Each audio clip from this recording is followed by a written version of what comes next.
مهرجان الربيع الدولي الخامس في تاريخ 9 وإلى 18/3 آذار 2023 سيقام أكبر مهرجان تسوقي مباشر على أرض مدينة المعارض في السليمانية. في الدورة الخامسة من مهرجان الربيع الدولي التسوقي سيتم تقديم وعرض البضائع والمستلزمات اليومية من الماركات العالمية والوطنية إلى الزوار الكرام.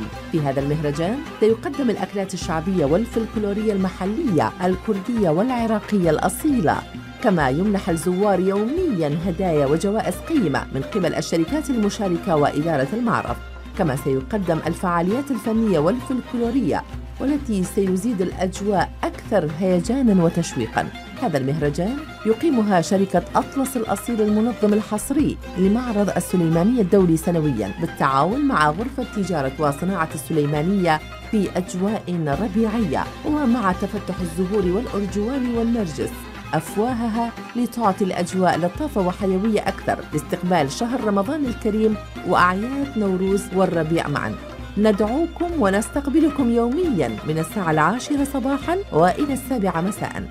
تفضلوا إلى زيارة مهرجان الربيع الدولي في السليمانية.